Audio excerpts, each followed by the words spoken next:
โดยสบายดีสบายดีสบายดีสาวโสดหน้าใหม่เนาะทุกคน โดยสบายดีโดย นี่ก็อยู่ชื่อว่าไงแคบถนนหนทางเลยเนาะแม่นแต่ว่าเขาจะบ่ค่อยเที่ยวเนาะทางนี้เนาะแม่นแบบรถใหญ่รถยังบ่ค่อยเที่ยวหลายประมาณนี้ก็เลยเอามาสัมภาษณ์อยู่วังนี้ว่าท่านซะก่อนอื่นก็ขออนุญาตถามข้อมูลของสาวโสดก่อนซื้อแนวใดซื้อแดงเด้ออายุจักปีตัวอายุ27ปีแล้ว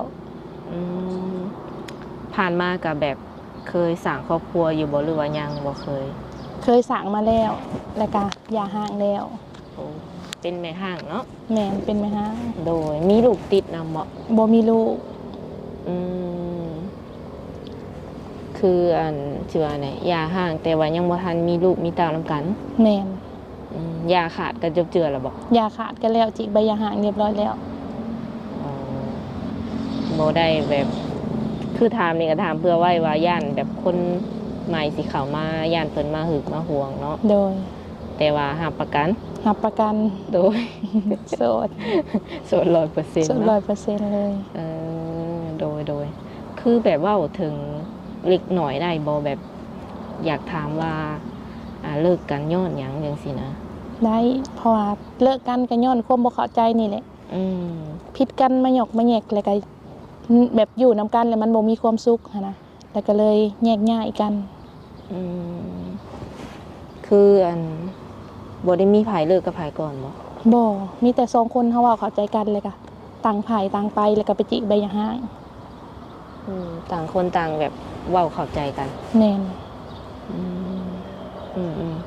ก็พอใจทั้ง2ฝ่ายแม่นโดยคืออยู่นำกันก็ได้โดนอยู่บ่อยู่นำกันประมาณ5ปีโดนพอสมควรเนาะผู้บ่าวลาวนี่บ่หรือว่าผู้บ่าวต่างประเทศผู้บ่าวลาวโดยอดีตอันสามีเพิ่นเนาะและมื้อนี้นี่ถือว่าอยากออกมาแบบเริ่มต้นชีวิตใหม่บ่หรือว่าหาคนคุยแก้เหงาอยากออกมาเริ่มต้นชีวิตใหม่พร้อมที่จะแบบสิว่าในศึกษาดูใจกับคนใหม่แล้วโดยพร้อม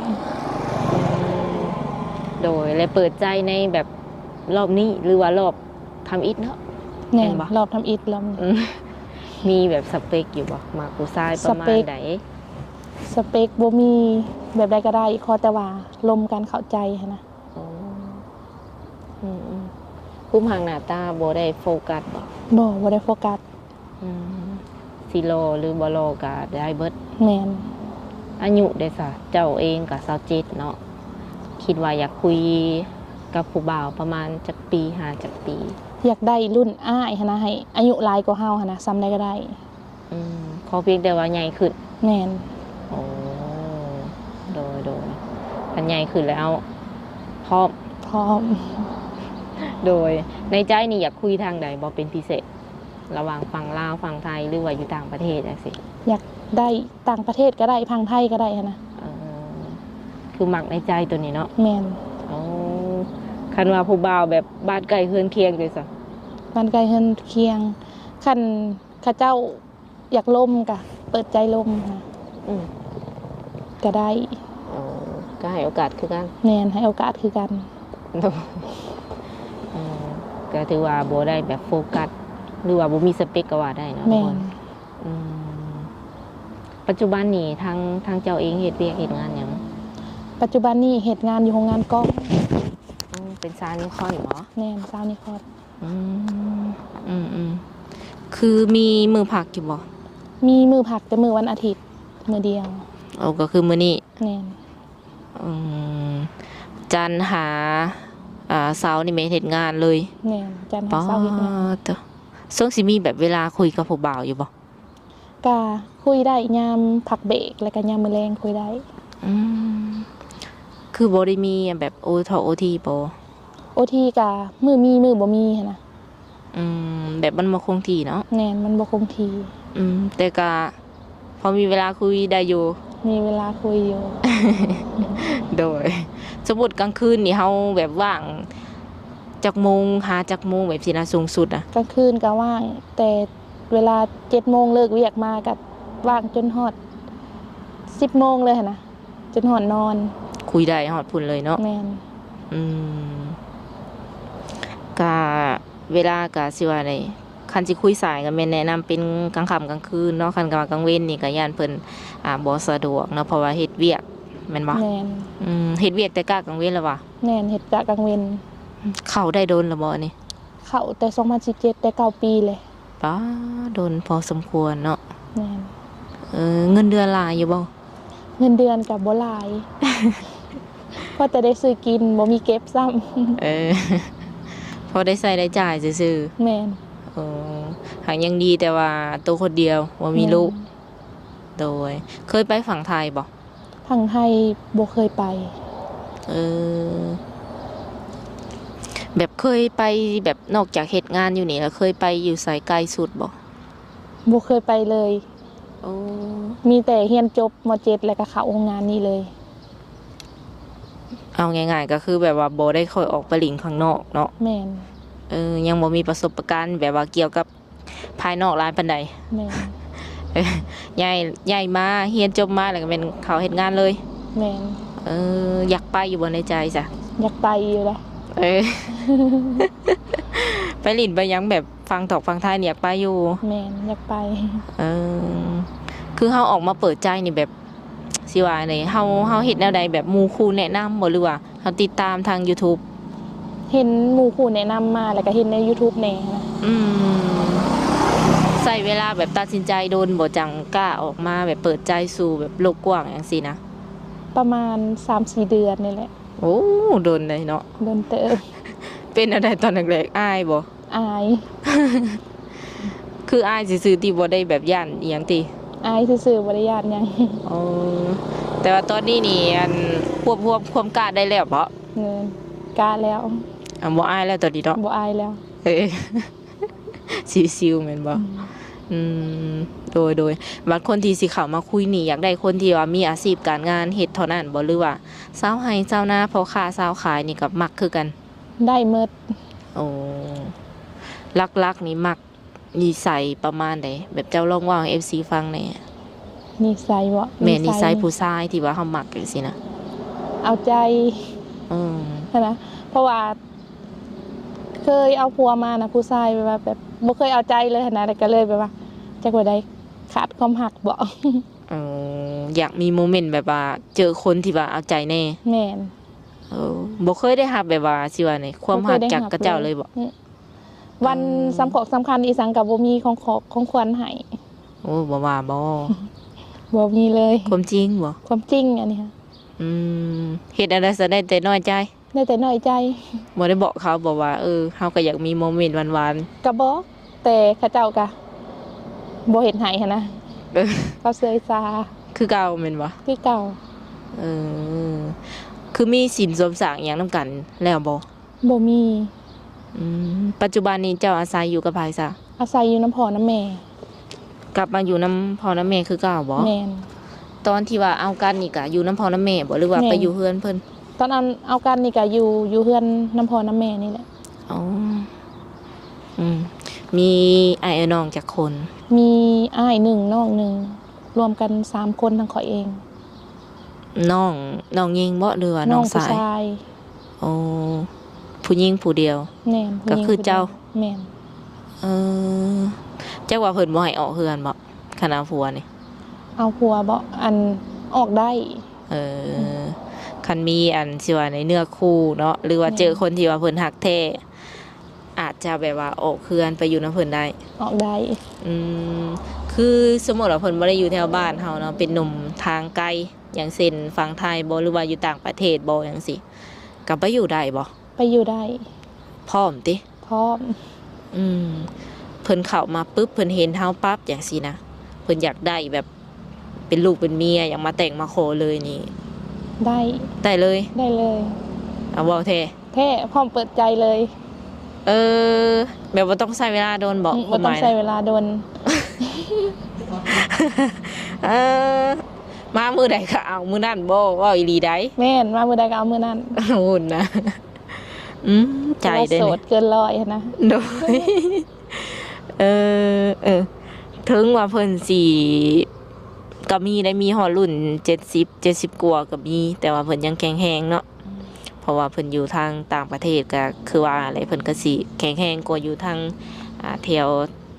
ใกล้ๆเฮาแน่เนาะเพราะว่าทางพุ่นเพิ่นก็อาจจะบ่ค่อยได้เฮ็ดไร่ไสนาคือเฮา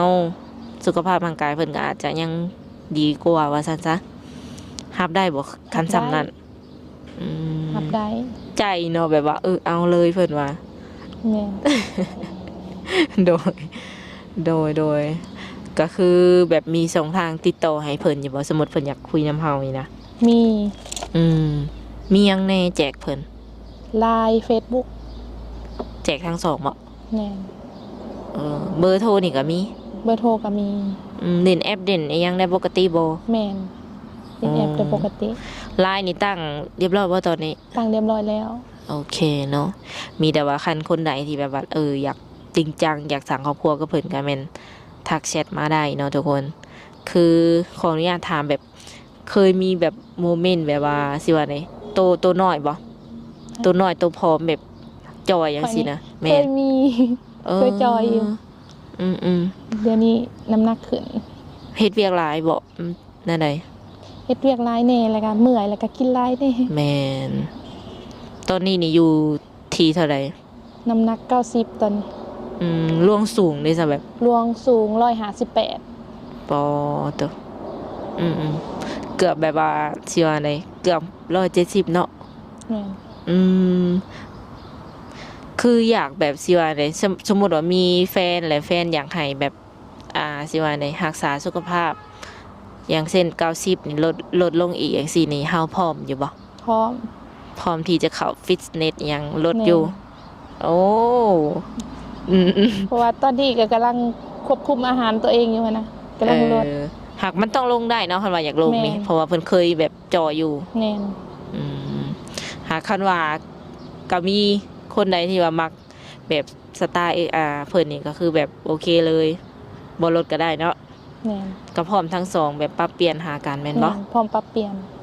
เพิ่นมักแบบใดก็ได้เนาะหากทั้งเจ้านี่บ่ได้ติ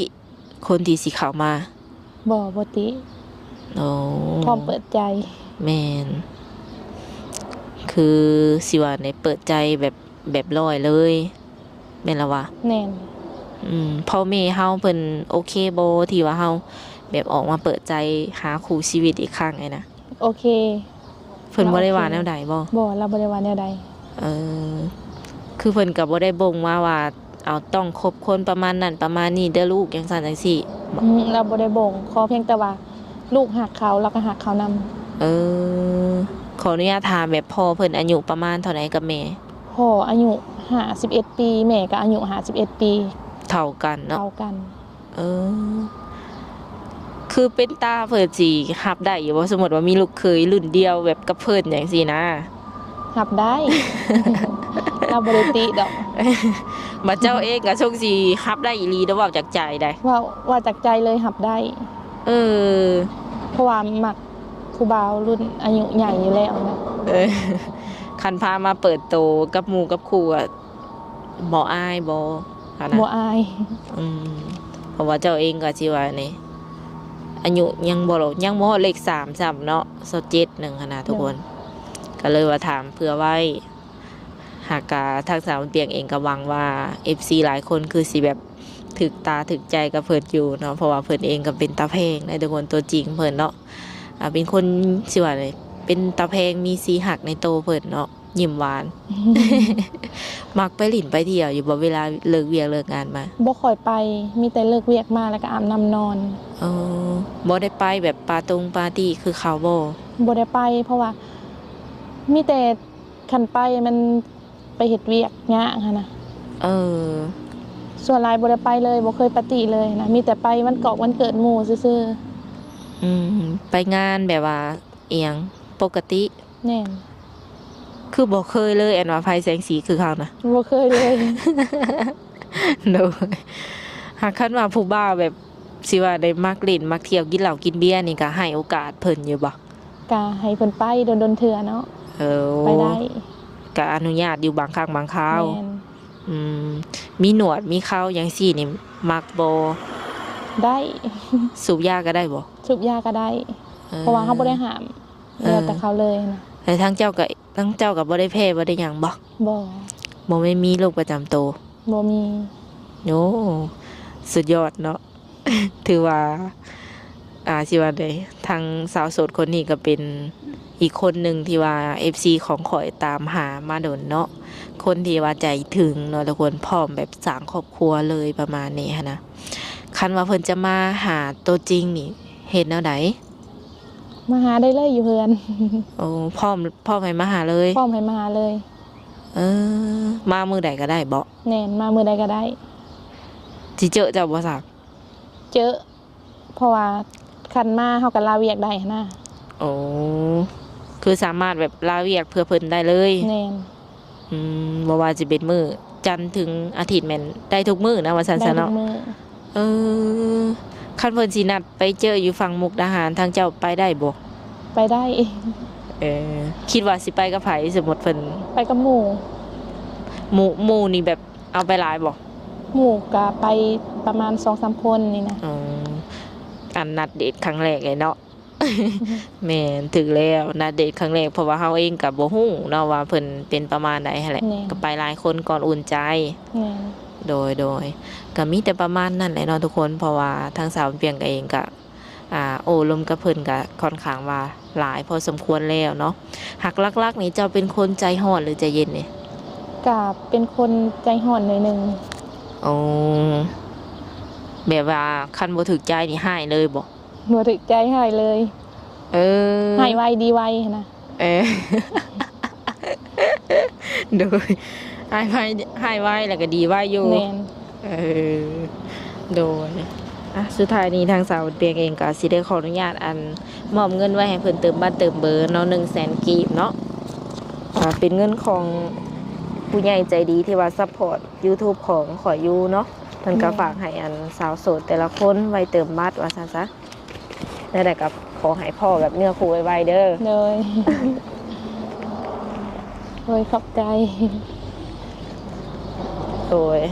สำหรับคลิปนี้ทางสาวบุญเปียกกับสาวโสดก็สิได้ขอตัวเจ้าไว้ก่อนมื้อหน้ามื้อไหนพอกันใหม่เนาะ เลยขอขอบใจ โดยสบายดี สบายดี